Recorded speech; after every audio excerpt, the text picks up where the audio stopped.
You open your eyes each morning to a world that promised you nothing, and yet you feel cheated. There is a dull ache somewhere beneath your ribs, a quiet knowing that something is fundamentally wrong with the architecture of your existence. You were not designed for peace.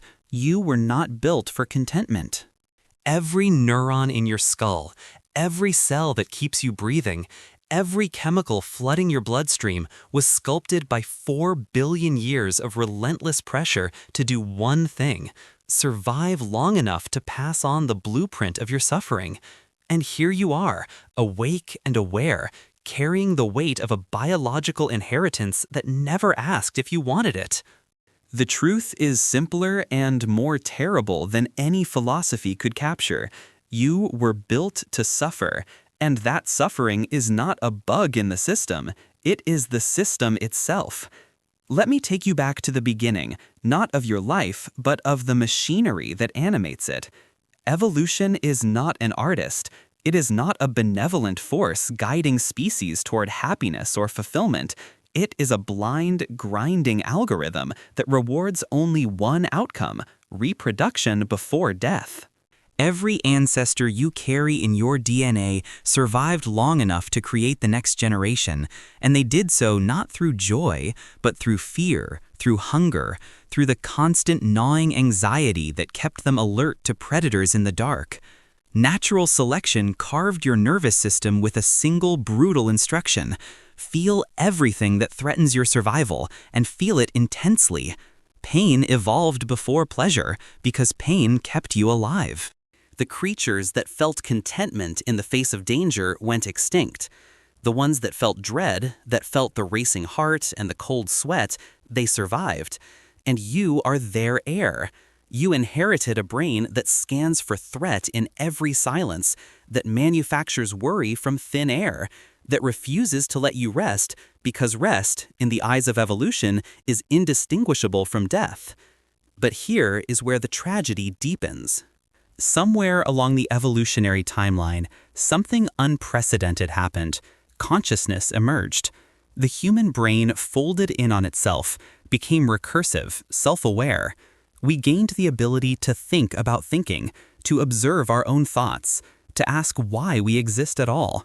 And with that gift came a curse that no other animal on Earth must bear. We became aware of the machinery. We could see the strings. A gazelle running from a lion experiences terror, but it does not lie awake at night contemplating the inevitability of its death. It does not feel existential dread about the meaninglessness of its suffering. But you do. You possess the neural architecture of an anxious primate combined with the cognitive capacity to understand that your anxiety serves no purpose in the modern world. You are afraid of things that will never kill you. You grieve for futures that haven't happened. You ruminate on past humiliations that no longer matter. Your brain is still running software designed for the African savanna, but you are trapped in a world of deadlines and social media and existential questions that evolution never prepared you to answer. Do you ever feel like consciousness was never meant to exist? Right, I've felt it too, if you understand. The neuroscience confirms what the poets always knew. Your brain is a prediction machine, constantly generating models of what might go wrong. The anterior cingulate cortex lights up with error detection. The amygdala fires with threat assessment. The prefrontal cortex exhausts itself trying to plan for every contingency. This is not dysfunction. This is exactly what these structures were designed to do. You feel the weight of existence because you are supposed to. The default mode network, that constellation of brain regions active when you are doing nothing, does not give you peace. It gives you self-reference, rumination, the endless loop of I thinking about me and finding the whole situation unsatisfactory. Meditation teachers will tell you to quiet the mind, but they rarely mention that the mind's refusal to be quiet is not your failure. It is your biology succeeding. A quiet mind in the ancestral environment was a dead mind. So your thoughts race and your chest tightens, and you feel the peculiar human agony of being aware that you are a temporary pattern of matter that will dissolve back into nothing, and there is no evolutionary script for how to cope with that knowledge. And then there is desire, that most exquisite form of suffering. The hedonic treadmill is not a metaphor, it is a documented neurological phenomenon. You achieve the thing you wanted, your brain releases dopamine, you feel a brief spark of satisfaction, and then the baseline resets. You adapt, the pleasure fades, and you are left wanting again, because wanting is what kept your ancestors moving, searching, striving. Contentment would have meant staying still, and staying still meant becoming food for something faster.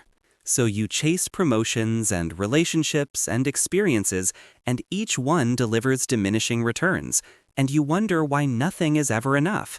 The answer is that enough was never part of the design. You are a creature built by scarcity, and abundance breaks you in different ways than deprivation ever could. Your ancestors faced starvation. You face the spiritual malaise of having everything and feeling empty. Both are forms of suffering. Both are the price of consciousness meeting biology in an indifferent universe.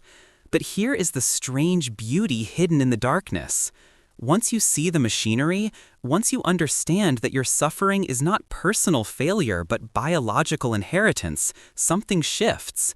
The weight does not disappear, but it becomes bearable in a new way. You are not broken. You are the result of an unbroken chain of survivors, each one carrying the same neural burden, each one finding a way to continue anyway. The anxiety that wakes you at 3 in the morning is the same anxiety that kept your ancestors alive long enough to create you.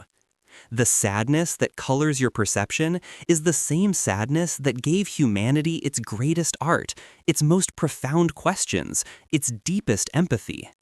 You were built to suffer, yes, but you were also built to find meaning in that suffering, to create beauty from pain, to connect with others who carry the same weight. Consciousness may be a cosmic accident, a cruel joke played by blind evolutionary forces, but it is also the only thing in the known universe that can look at itself and ask if there is a better way to exist. The philosophers were wrong about most things, but they were right about this. Suffering is universal, and in that universality lies a strange form of connection. Every person you pass on the street is running the same ancient software, fighting the same losing battle against entropy and time. You are not alone in your aloneness. The person who seems to have it all together is also lying awake some nights, wondering if any of it matters. The difference between despair and endurance is not the absence of suffering, but the choice to acknowledge it, to name it, to refuse to let it have the final word. You did not ask to be born into a body that aches, and a mind that questions, and a world that promises nothing. But you are here. And the fact that you are still here, still searching for meaning in a meaningless universe, still trying to build something beautiful from the raw materials of chaos and suffering, that is not weakness. That is the most defiant act available to consciousness. So yes, you were built to suffer. Your neurons fire with anxiety because anxiety kept the species alive. Your thoughts spiral because rumination was an evolutionary advantage. Your desires never satisfy because satisfaction would have meant extinction. But you were also built to endure, to adapt, to find fleeting moments of grace in the gaps between pain. You were built to ask questions that have no answers and to keep asking them anyway. You were built to stare into the void and then turn around and make art about it. The suffering is not the point. The point is what you do with the suffering.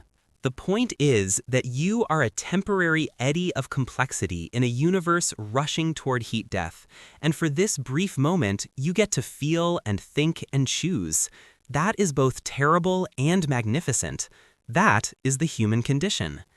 If you see beauty in the darkness of existence, you belong here. Subscribe if you want to keep exploring the tragic poetry of being alive.